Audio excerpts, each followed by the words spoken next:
नमस्कार, आप देख रहे हैं एफएम एक्सप्रेस न्यूज और मैं हूं आपके साथ मानवी ठाकुर। शुरुआत करते हैं आज की खास खबरों से। बौद्ध भ्रमण निर्माण समिति भारतीय बौद्ध महासभा विजयपुरा अपने संयुक्त आश्रय में सरीपुत भोड़ी धम्म बुद्ध विहार आरएस कॉलोनी जल निगम को धम्म चक्क पावटा के रूप में मनाया जाता है तथा एक 3 माह तक वर्ष वास धम्म प्रवचन कार्यक्रम का आयोजन किया गया, जिसका समापन 19 अक्टूबर को होगा।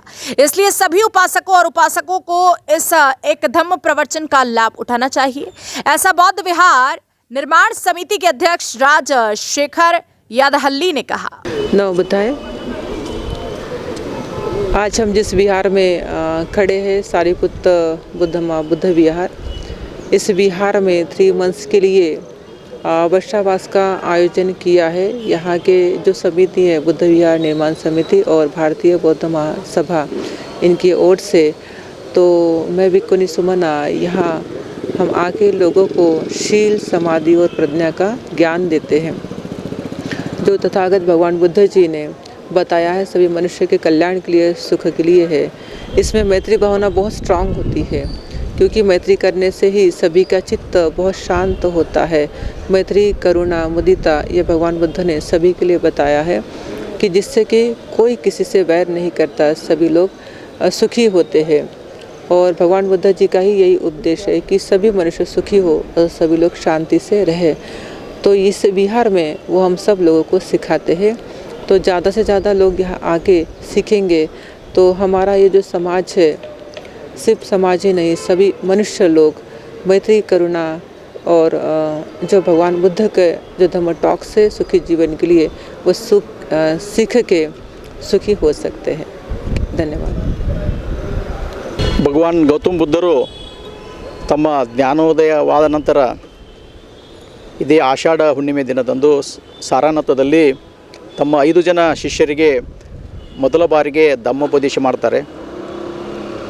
ಈ ಧಮ್ಮೋಪದೇಶದ ನಂತರ ಮಳೆಗಾಲದಲ್ಲಿ ಅಂದರೆ ವರ್ಷಾವಾಸ, ಇದು 3 ತಿಂಗಳದು ವರ್ಷಾವಾಸ ಕಾಲ ಅಂತಾರೆ. ವರ್ಷಾವಾಸ ಕಾಲದಲ್ಲಿ ತಥಾಗತ ಗೌತಮ ಬುದ್ಧರು ಹೇಳಿದಂತೆ ಈ 3 ತಿಂಗಳ ಕಾಲ ಎಲ್ಲ ಭಿಕ್ಕುಗಳು ಮತ್ತು ಭಿಕ್ಕುಣಿಯರು ಬೇರೆ ಹೊರಗಡೆ ಹೋಗಿ ಧಮ್ಮ ಪ್ರಚಾರ ಮಾಡದೆ ಒಂದೇ ವಿಹಾರದಲ್ಲಿ ಇದ್ದುಕೊಂಡು ತಮ್ಮ ಉಪಾಸಕರಿಗೆ ಧಮ್ಮೋಪದೇಶವನ್ನು ಮಾಡಬೇಕಂತೇಳಿ ಆದೇಶಿಸ್ತಾರೆ. ಅದೇ ಕಾರ್ಯಕ್ರಮದ ಅಂಗವಾಗಿ ನಾವು ಇಲ್ಲಿ ವಿಜಯಪುರದಲ್ಲಿ ಸಾರಿಪುತ್ರ ಬುದ್ಧ ವಿಹಾರದಲ್ಲಿ ನಾವು ವರ್ಷಾವಾಸದ ಈ 3 ತಿಂಗಳ ಕಾರ್ಯಕ್ರಮವನ್ನು ಹಮ್ಮಿಕೊಂಡಿದ್ದೇವೆ. ಈಗಾಗಲೇ ನಾವು ವರ್ಷಾವಾಸದ ಕಾರ್ಯಕ್ರಮದ ನಿಮಿತ್ತ ನಮ್ಮ ಆಷಾಢ ಹುಣ್ಣಿಮೆ ದಿನದಂದು ಈ ಕಾರ್ಯಕ್ರಮವನ್ನು ಉದ್ಘಾಟಿಸಿದ್ದೇವೆ. ಅದಕ್ಕೆ ಪೂಜ್ಯ ಭಿಕ್ಕುಣಿಯವರು ನಮ್ಮ ಜೊತೆ ಇದ್ದಾರೆ ಮತ್ತು ಈ ವರ್ಷಾವಾಸದ ಕಾರ್ಯಕ್ರಮ 3 ತಿಂಗಳ ಕಾಲ ನಡೆಯುತ್ತೆ. ಇದು ಈ ಆಷಾಢ ಹುಣ್ಣಿಮೆಯಿಂದ ಪ್ರಾರಂಭವಾಗಿ ಅಶ್ವಿನಿ ಹುಣ್ಣಿಮೆಗೆ ಅಂದರೆ ಅಕ್ಟೋಬರ್ 19ರಂದು ಮುಕ್ತಾಯವಾಗುತ್ತೆ. ಅಲ್ಲಿಯವರೆಗೆ ನಮ್ಮ ಬುದ್ಧ ವಿಹಾರದಲ್ಲಿ ನಿರಂತರ ಕಾರ್ಯಕ್ರಮಗಳು ನಡೀತಾ ಇರ್ತವೆ. ಈಗ ಸದ್ಯಕ್ಕೆ ನಮ್ಮ ಭಿಕ್ಕುಣಿ ಸುಮನಾ ಅವರು ನಮ್ಮ ಜೊತೆ ಇದ್ದಾರೆ. ಬುದ್ಧ ವಿಹಾರದಲ್ಲಿ ಅವರು ವಾಸವಾಗಿದ್ದಾರೆ. ಅವರು ಇರುವ ಇನ್ನೂ 1 ವಾರಗಳ ಕಾಲ ಅವರು ಇಲ್ಲಿ ಧಮ್ಮೋಪದೇಶವನ್ನು ಮಾಡ್ತಾರೆ. ಬೆಳಗ್ಗೆ 2 ಗಂಟೆ ಮತ್ತು ಸಂಜೆ 2 ಗಂಟೆ ಇಲ್ಲಿ ಧಮ್ಮೋಪದೇಶದ ಕಾರ್ಯಕ್ರಮ, ಧ್ಯಾನದ ಕಾರ್ಯಕ್ರಮ ಇರುತ್ತೆ. ತಾವು ಎಲ್ಲ ವಿಜಯಪುರದ ಎಲ್ಲ ನಮ್ಮ ನಾಗರಿಕರು ಇದರ ಉಪಯೋಗವನ್ನು ಪಡೆದುಕೊಳ್ಳಬೇಕು ಅಂತ ನಾನು ವಿನಂತಿಸ್ತೇನೆ. ಉಪದೇಶ ಹೊರತುಪಡಿಸಿ ಭಾವಚಿತ್ರಗಳ ಪ್ರದರ್ಶನ ಮತ್ತು ಭಿತ್ತಿ ಪತ್ರಗಳ ಪ್ರದರ್ಶನ ಇರುತ್ತೆ? ಈ ಥರ ಇಲ್ಲ. ಈ ವರ್ಷಾವಾಸ ಕಾರ್ಯಕ್ರಮದಲ್ಲಿ ಮುಖ್ಯವಾಗಿ ಭಿಕ್ಕುಗಳು ಮತ್ತು ಭಿಕ್ಕುಣಿಯರು ಬುದ್ಧ ವಿಹಾರದಲ್ಲಿ ವಾಸವಾಗಿಟ್ಕೊಂಡು ಎಲ್ಲ ಉಪಾಸಕರಿಗೆ ಧಮ್ಮೋಪದೇಶವನ್ನು ಮಾಡಬೇಕು, ಧ್ಯಾನದ ವಿಷಯವನ್ನು ಕಲಿಸಬೇಕು. ಅವರಿಗೆ ನಿಜವಾಗಿ ಏನಾದರೂ ಸ್ಟ್ರೆಸ್ಗಳಿದ್ದರೆ, ಏನಾದರೂ ಸಮಸ್ಯೆಗಳಿದ್ದರೆ ಪರಿಹರಿಸಬೇಕಂತ ಹೇಳಿ ಇದು ಬುದ್ಧನ ಕಾಲದಿಂದ ನಡೆದುಕೊಂಡು ಬಂದಿದೆ. ಅದೇ ಧ್ಯಾನ ಅಂದರೆ ಮೆಡಿಟೇಷನ್. ಅದನ್ನೇ ಮುಖ್ಯವಾಗಿ ನಾವು ಅದೊಂದು ಮೆಡಿಟೇಷನ್ ಅಂದರೆ ಧ್ಯಾನ, ಅದೊಂದು ಮೆಡಿಸಿನ್ ಇದ್ದ ಹಾಗೆ ಮನುಷ್ಯರಿಗೆ ಎಲ್ಲ ಸಮಸ್ಯೆಗಳಿಗೆ, ಮಾನಸಿಕ ಸಮಸ್ಯೆಗಳಿಗೆ ಪರಿಹಾರ ಕೊಡಲಿಕ್ಕೆ ಅದೊಂದು ಮೆಡಿಸಿನ್ ಇದ್ದ ಹಾಗೆ. ಅದು ನಮ್ಮ ಬುದ್ಧನ ಕಾಲದಿಂದಲೂ ಬಂದಿದೆ. ಅದಕ್ಕೆ ಧ್ಯಾನಕ್ಕೆ ಮತ್ತು ಮೆಡಿಟೇಷನ್ಗೆ ನಮ್ಮ ಬುದ್ಧರೇ ಮೂಲ ಅಂತ ನಾನು ಹೇಳ್ತೀನಿ.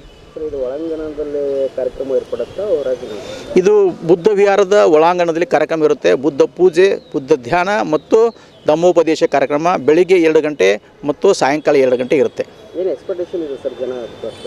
ಜನ ಬರ್ತಾ ಇದ್ದಾರೆ. ಈಗ ಈ ಪ್ರಚಾರ ಮಾಡ್ತಾ ಇದ್ದೀವಿ. ಜನ ಈಗ ಒಂದು 50-60 ಜನ ಬರ್ತಾ ಇದ್ದಾರೆ ಡೈಲಿ. ಅದ್ರ ಜೊತೆಗೆ ತಾವು ಎಲ್ಲ ಮೀಡಿಯಾ ಮುಖಾಂತರ ಪ್ರಚಾರ ಮಾಡಿದರೆ ಇನ್ನೂ ಹೆಚ್ಚು ಜನ ಬರಬಹುದು, ಬಂದು ಸದುಪಯೋಗ ಪಡ್ಕೊಳ್ಳಲಿ ಅಂತ ನಮ್ಮ ಆಶೆ. ರಾಜ್ಯದಿಂದ ಯಾರ ಭಿಕ್ಕುಗಳಾಗಿ ಭಿಕ್ಕುಣಿಯಾಗಿರಿ ಈಗ ಈ ಬಂತೇಜಿ ಇವರು ಶನಿವಾರವರೆಗೆ ಇರ್ತಾರೆ, ಈ ಬಿಕ್ಕುಣಿಯವರು. ಅದಾನಂತರ 3 ತಿಂಗಳ ಕಾಲ ಮತ್ತು ಬೇರೆ ಬೇರೆ ಬಿಕ್ಕುಗಳು ಬಂದು ನಮಗೆ ಧಮ್ಮೋಪದೇಶದ ಕಾರ್ಯಕ್ರಮದಲ್ಲಿ, ಈ ವರ್ಷಾವಾಸದ ಕಾರ್ಯಕ್ರಮದಲ್ಲಿ ಪಾಲ್ಗೊಳ್ತಾರೆ. ನನ್ನ ಹೆಸರು ರಾಜಶೇಖರ್ ಇಡಳಿ ಅಂತ, ನಾನು ಅಧ್ಯಕ್ಷರು ಬೌದ್ಧ ವಿಹಾರ ನಿರ್ಮಾಣ ಸಮಿತಿ.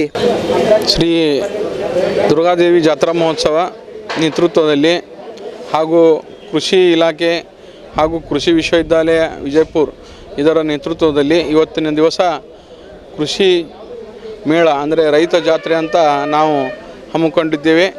ಈ ರೈತ ಜಾತ್ರೆ 3 ದಿನ ಇರುತ್ತದೆ. ಅಂದರೆ ಇವತ್ತು ಬುಧವಾರದಿಂದ ಶುಕ್ರವಾರದವರೆಗೆ ಇಲ್ಲಿ ಹಲವಾರು ಕೇವಲ ವಸ್ತು ಪ್ರದರ್ಶನ ಅಷ್ಟೇ ಅಲ್ಲದೆ ಟೆಕ್ನಿಕಲ್ ಸೆಷನ್ಸು ನಡೀತವೆ.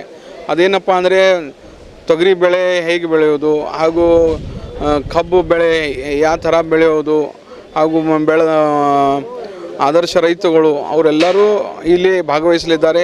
ತಾವು ಕೂಡ ಇಲ್ಲಿ ಭಾಗವಹಿಸಿ ತಮಗೆ ಬೇಕಾದ ಅನುಭವ ಕೂಡ ಹಂಚ್ಕೋಬೋದು. ಆದ ಅನುಭವ ಕೂಡ ಹಂಚ್ಕೋಬೋದು ಮತ್ತು ನಮ್ಮ ಬಂದಂಥ ಪರಿಣಿತರು, ಕೃಷಿ ಪರಿಣಿತರು ಅವ್ರದ್ದು ನೀವು ಸಲಹೆ ಪಡ್ಕೋಬೋದು.